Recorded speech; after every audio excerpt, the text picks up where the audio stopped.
Мен Жандаралиев Чынарбек. Туризм жана мейманкана жогорку мектебинин бүтүрүүчүсүмүн. 2004-жылы бүтүргөнбүз.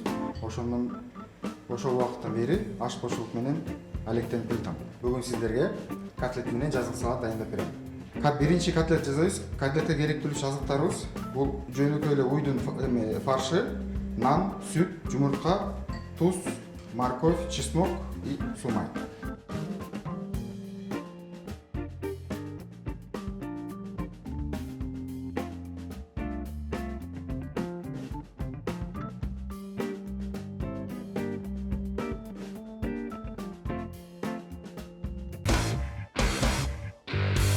Котлет үстү баштасак. Фаршты алабыз. Биринчиден баягы пиязды кошуп өткөрөбүз. Пиязды мындай чоркадан өткөрсөк деле болот. Болбосо чорка болбосо майда туурап койсок деле болот. Пиязды өткөргөндөн кийин аркасынан картошканы өткөрөбүз. Чеснок кошобуз, бир чеснок. Нан алабыз. Нандын ортосун колдон келсе ортосун да кошконго аракет кылабыз. Сүт менен нанды чылап алабыз. Кээ бир учурларда үйдө сүт болбой калса, бул нанды сууга деле чылап койсок деле болот. Мына чыланган нанды котлетке кошобуз. Бир жумуртка бул количество көп болгондуктан муну биз жарым эле кошобуз.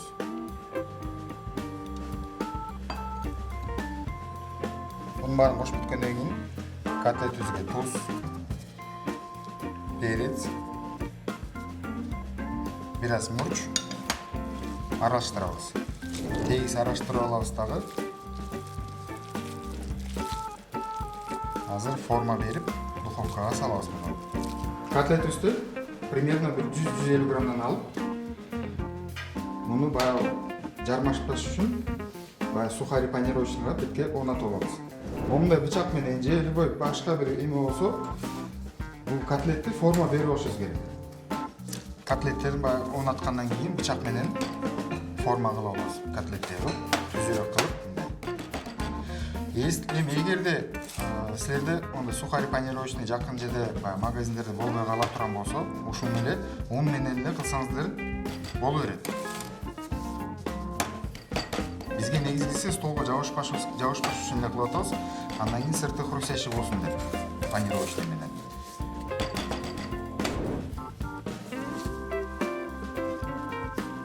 Котлетибиз кургак болуп калган үчүн духовкага салардын алдында биз бетке соус кылып алабыз да үстүнө коюп, анан духовкага салып коебуз.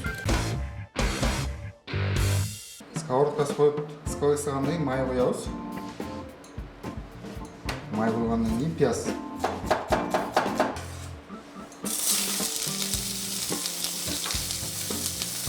Пиязды кууруйбуз. Пияздан кийин морковканы туурап алабыз. Майда кылып.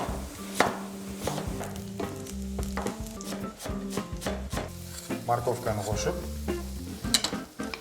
аралаштыргандан чеснок сарымсак кошобуз. Муну дагы майда туурап алабыз. Чеснок кошкондон кийин кууруйбуз. Пияз менен морковка куурулгандан кийин, даяр болгондон кийин томат кошобуз. Муну кууруп бүткөндөн кийин суу кошуп бир аз кайнатып алабыз. Биз соуска дагы туз кошо алабыз. Перец. Соусубуз даяр болгондон кийин котлетке коюп, анан ары духовкага салабыз.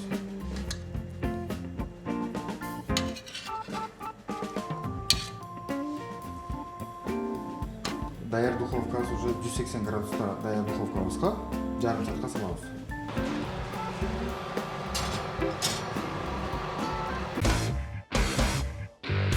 Котлетибиз даяр болгончо биз салат дайындай берели.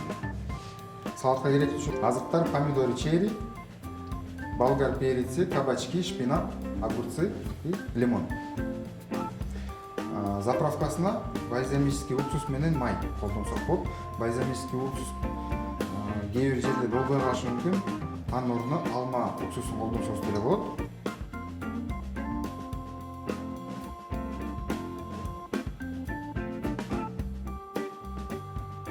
Баштайлы салатыбызды. Помидор черринин ортосуна берип коебуз. Андан кийин калемпир.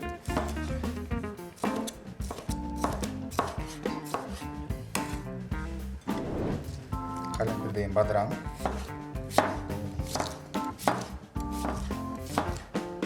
Сиз кандай өзүңүздөр кандай жакса ошондой туура бериңиздер. Мен сизге азыр болгонун оңойраактарын көрсөтүп атам да. Андан кийин кабачки. Кабачкинин колдон келсе сырт жактарын алсаңыз ортосу жумшак калат.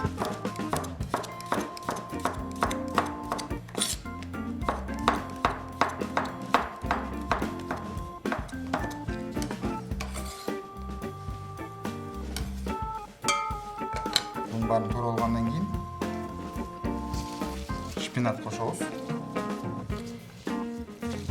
Шпинатты кол менен да тытса болот, мынтип чоң-чоң кылып эле 2-3кө бөлүп койсок болот.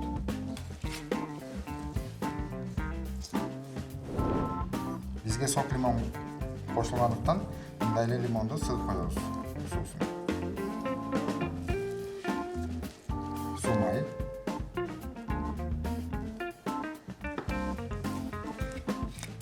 Бальзамический уксус.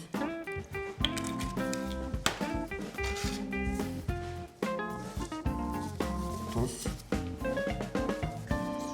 Кара мурч.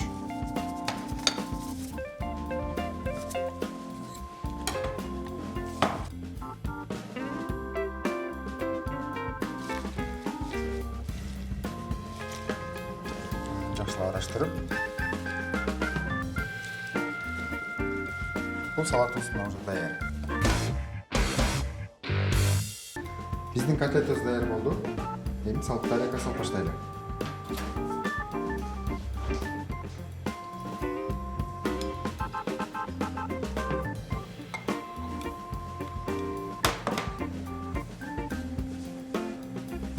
Котлетибиздин жанында биздин жазгы салатыбыз. Өтө витаминге бай.